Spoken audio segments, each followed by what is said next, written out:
আসসালামু আলাইকুম। অনেকদিন পর বাংলাদেশী নাগরিকদের জন্য ভারতের ট্যুরিস্ট ভিসা চালু হয়েছে। নতুন নিয়মে কিভাবে ট্যুরিস্ট ভিসার জন্য আবেদন করবেন, কোথায় আবেদন করবেন, কি কি কাগজপত্র জমা দিতে হবে এবং কি কি করলে আবেদন প্রক্রিয়া বাতিল হতে পারে, আজকের ভিডিওতে আমরা শুরু থেকে শেষ পর্যন্ত সেই বিষয়টি জানব।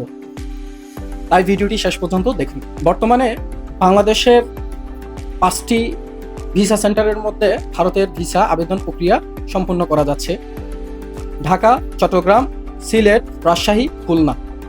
তাহলে এই 5টি সেন্টারের মধ্যে প্রাথমিকভাবে ভিসা আবেদন কার্যক্রম চলছে।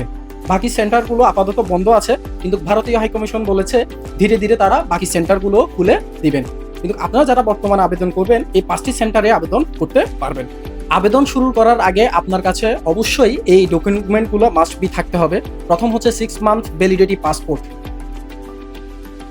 এবং তার মধ্যে অবশ্যই 2টি খালি পেজ থাকতে হবে। 2 নম্বর হচ্ছে আপনার এনআইডি বা জন্ম সনদ। 3 নম্বর হচ্ছে আপনার যে প্রফেশনে আছেন ওই প্রফেশনের একটা প্রপার ডকুমেন্ট। আপনি যদি জব করেন সেক্ষেত্রে এনওসি দিতে হবে, আপনি স্টুডেন্ট হলে স্টুডেন্ট আইডি কার্ড দিতে হবে, আপনি বিজনেস করলে সেক্ষেত্রে আপনাকে ট্রেড লাইসেন্স এবং পিন এই ধরনের ডকুমেন্টগুলো জমা দিতে হবে। 4 নাম্বার হচ্ছে যে আপনি যে এরিয়াতে থাকবেন ওই এরিয়ার ওই বাসার আপনার একটা বিদ্যুৎ বিল অথবা একটা গ্যাস বিলের কপি আপনাকে জমা দিতে হবে। 5 নাম্বার হচ্ছে আপনাকে হোটেল বুকিং করতে হবে। 6 নাম্বার হচ্ছে আপনি যে ট্যুরিস্ট ভিসায় যাচ্ছেন তার একটা টোটাল আইটিনারি সামারি আপনাকে জমা দিতে হবে। 7 নাম্বার সবচেয়ে গুরুত্বপূর্ণ যে বিষয়টা, এটা হচ্ছে ব্যাংক স্টেটমেন্ট বা ব্যাংক সলভেন্সি। আপনার যদি কোনো ব্যাংক অ্যাকাউন্ট থাকে, সেই ব্যাংক অ্যাকাউন্টের মধ্যে $150 সম পরিমাণে ব্যাংক স্টেটমেন্ট জমা দিতে হবে। যদি ব্যাংক অ্যাকাউন্ট না থাকে সেক্ষেত্রে আপনাকে যে কোনো একটি ব্যাংক থেকে গিয়ে ডলার এনরোজ করতে হবে $150 সম পরিমাণে। আপনার যদি এই ডকুমেন্টগুলো থাকে সেক্ষেত্রে আপনি আইভ্যাকের যে ওয়েবসাইট, ওই ওয়েবসাইটে গিয়ে আপনি আপনার আবেদন কার্যক্রম সম্পূর্ণ করতে পারবেন। আবেদন কার্যক্রমে সম্পূর্ণ করার পূর্বে আপনাকে একটি জিনিস খেয়াল রাখতে হবে যে আপনার পাসপোর্টের সাথে আপনার এনআইডি, আপনার নাম, আপনার জন্ম, আপনার ঠিকানা, আপনার পাসপোর্ট নাম্বার আবেদন প্রক্রিয়ার সাথে সম্পূর্ণ মিল থাকতে হবে। যদি কোনো কারণে এটি ভুল হয় সেক্ষেত্রে আপনার আবেদন প্রক্রিয়াটি বাতিল হতে পারে। আবার এই ক্ষেত্রে কিছু নতুন নিয়ম করেছে, যদি আপনার নাম এনআইডি বা পাসপোর্টের সাথে সংশোধিত হয় সেই ক্ষেত্রে আপনাকে এটা আলাদা করে ওই আবেদনের ফর্মের মধ্যে উল্লেখ করে দিতে হবে এবং তার একটা ডকুমেন্ট জমা দিতে হবে কি কারণে পরিবর্তন হয়েছে। বর্তমানে নতুন নিয়ম অনুযায়ী একটি নতুন আবেদন প্রক্রিয়ার মধ্যে একটি নতুন নিয়ম চালু করেছে, সেটি হচ্ছে ওটিপি। আপনি আবেদন প্রক্রিয়া যখন সম্পূর্ণ করবেন তখন আপনার মোবাইলের নাম্বারের মধ্যে একটি ওটিপি যাবে। ওই ওটিপিটা হচ্ছে আপনার ভেরিফিকেশন প্রক্রিয়ার একটি মাধ্যম। আপনাকে ওই ওটিপিটা সংরক্ষণ করতে হবে এবং আবেদন প্রক্রিয়ার সময় আপনার প্রপার ডকুমেন্টের একটি পিডিএফ ফাইল জমা দিতে হবে।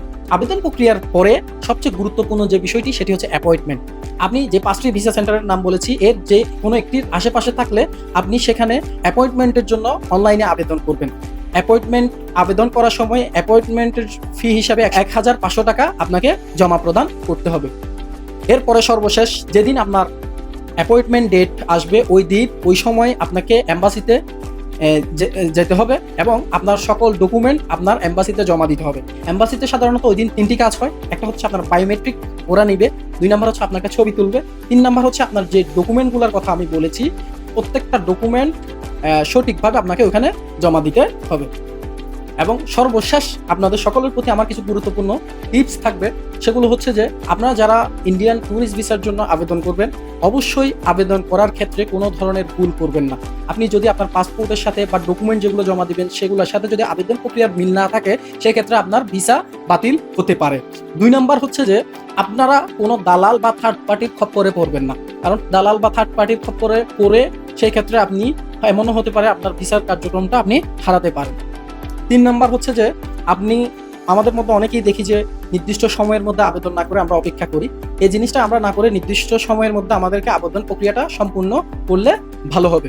এবং সর্বশেষ আরেকটি কথা হলো যে কোনো ভুয়া কাগজপত্র আপনারা জমা দিবেন না।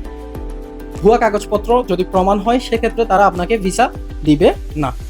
তো আমার এই ভিডিও থেকে আপনারা যদি উপকৃত হন এবং কোনো ইনফরমেশন জানা থাকলে আমাকে কমেন্ট করেন এবং অন্যদেরকে জানার জন্য এটা শেয়ার করে দিতে পারেন। সকলের জন্য শুভকামনা। ধন্যবাদ।